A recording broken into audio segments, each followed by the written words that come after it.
Good evening అండి. మొదటిసారిగా my hub ఛానల్‌కి విజిట్ చేసిన వారు సబ్స్క్రైబ్ చేసుకోండి. కావాల్సిన ఇన్ఫర్మేషన్ కోసం కామెంట్లు తెలియపరచండి. అదేవిధంగా వీడియో నచ్చినట్లయితే లైక్ చేయండి అండ్ షేర్ చేయండి ఫ్రెండ్స్. సో ఈరోజు ఈ వీడియోలో గ్రూప్ 1 సంబంధించినటువంటి రిజల్ట్స్ త్వరలో రాబోతున్నాయి కదా! సో దానికి సంబంధించినటువంటి టాప్ స్కోర్ ఎంత ఉంటుంది అనేది విశ్లేషణ చేద్దామండి. సో ఇప్పుడు గ్రూప్ 1లో మనకు టోటల్ 6 పేపర్స్ ఉన్నాయండి.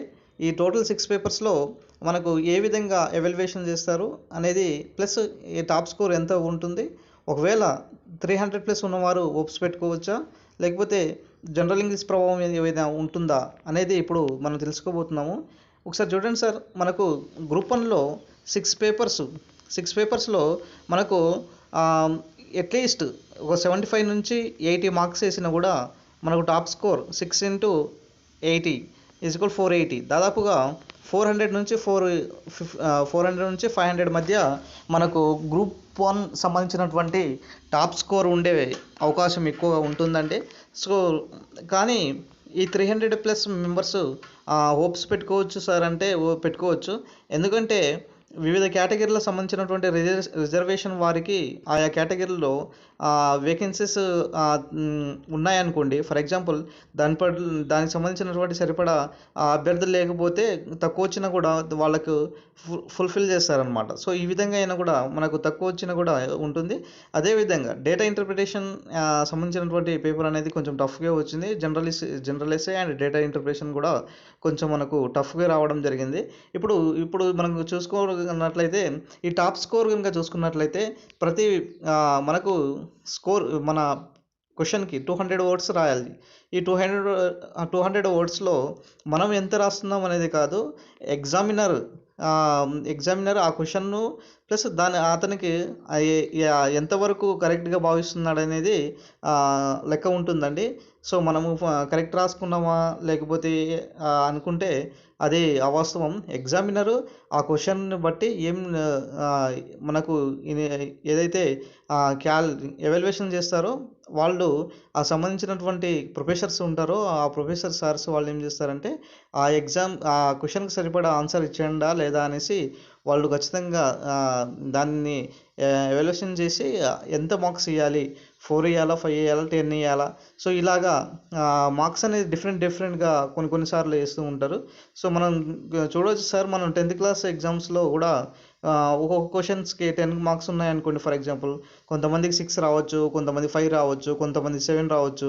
అంటే వాళ్ళు చేసేటటువంటి ప్రజెంటేషన్ బట్టి అక్కడ మార్క్స్ ఉంటుందన్నమాట. సో అది మనకు టాప్ స్కోర్కు డిసైడ్ చేసే ఒక మొదటి పాయింట్ అనమాట.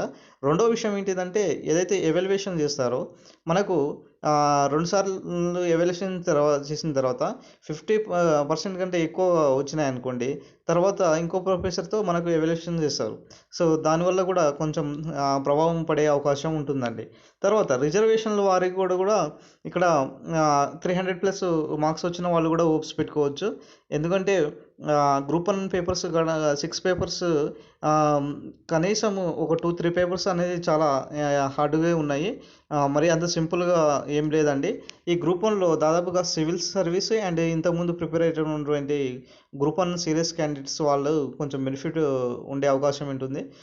ఎందుకంటే ఈ కొన్ని రోజులుగా వచ్చినటువంటి ఈ కేసెస్కి సంబంధించినటువంటి కానీ ఇంకా వేరే ఎగ్జామ్స్ దగ్గర ఉండడం కారణంగా వాళ్ళు ఆ ఎగ్జామ్కి షిఫ్ట్ అవ్వడం జరిగింది. ఫర్ ఎగ్జాంపుల్ గ్రూప్ 1 ఎగ్జామ్కు గ్రూప్ 2 అండ్ గ్రూప్ 3 మధ్య డిఫరెంట్ మనకు 2 months 1 month 2 months అట్లా ఉన్నది.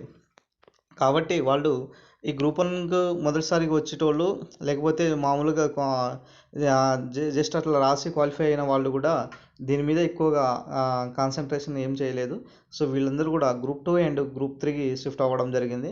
ఇక్కడ కాంపిటీషన్ కొంచెం తగ్గింది. ఎవరైతే గ్రూప్ 1లో ఎక్కువగా హార్డ్ వర్క్ చేశారో, so general SI group 1 notification వచ్చిన కాడ నుంచి అంటే ఎస్ఐ రైటింగ్ ప్రాక్టీస్ చేశారో వాళ్ళైతే కొంచెం బెనిఫిట్ ఉండే అవకాశం ఎక్కువ ఉంటుందన్నమాట. అదేవిధంగా మనకు జనరల్ ఇంగ్లీష్ ప్రభావం ఉంటుందా సార్ అంటే ఉంటుందండి. ఖచ్చితంగా జనరల్ ఇంగ్లీష్ ప్రభావం ఎందుకు ఉంటుందంటే సో మనకు మన తెలంగాణలో ఎక్కువ శాతము తెలుగు మీడియం నుంచే వస్తారు కాబట్టి తెలుగు మీడియం బ్యాక్గ్రౌండ్ ఎక్కువ ఉంటుంది కాబట్టి ఇక్కడ ఇంగ్లీష్ ప్రభావం ఎక్కువ ఉంటుంది. సో సెంటెన్స్ని అర్థం చేసుకోవాలి. ప్లస్ మనము దాదాపుగా అన్ని వర్డ్స్తో ఏదైతే ప్రొఫెసర్లకు ఆ మార్క్స్ సంబంధించినటువంటి ఖచ్చితంగా ఉన్నాయో ఆ వర్డ్స్ ఖచ్చితంగా మనం ప్రజెంటేషన్ చేసినామా లేదా అనేది ప్రొఫెసర్ గారు వాళ్ళు ఆధారపడి ఉంటుందన్నమాట. సో ఇది మనకు జనరల్ ఇంగ్లీష్ ప్రభావం ఎక్కువ ఉండే అవకాశం ఉంటుంది. సో కొంతమంది కూడా 500, 400 వచ్చిన వాళ్ళు కూడా కొంతమంది ఇంగ్లీష్లో క్వాలిఫై కాకపోయినా కూడా వాళ్ళ మార్క్స్ వృధా అయినట్టే. ఖచ్చితంగా ఇది క్వాలిఫై పేపర్ అండి. సో జనరల్ ఇంగ్లీష్ అనేది ప్రభావం చాలా ఉంటుంది. సో మనకు ఉమ్మడి ఆంధ్రప్రదేశ్ రాష్ట్రంలో ఉన్నప్పుడు జనరల్ ఇంగ్లీష్ ప్రభావం చాలా ఎక్కువగా ఉండేదండి.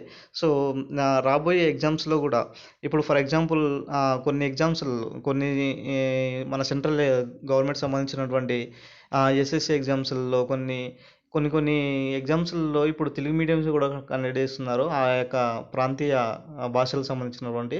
సో ఇక్కడ ఏంటిదంటే గ్రూప్ 1కి ఏంటిదంటే అట్లీస్ట్ జనరల్ ఇంగ్లీష్ చదివే నాలెడ్జ్ లేకపోతే అతను గ్రూప్ 1 ఆఫీసర్కి ఎట్లా అనేసి ఇక్కడ పెట్టే అవకాశం ఉందనేసి అనుకుంటున్నాను.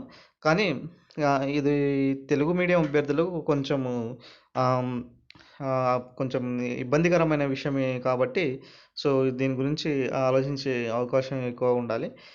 ఇంకోటి ఏంటి అంటే ఈ గ్రూప్ 1 సంబంధించినటువంటి రిజల్ట్స్ ఎప్పుడు వస్తాయి సార్ అంటున్నారు.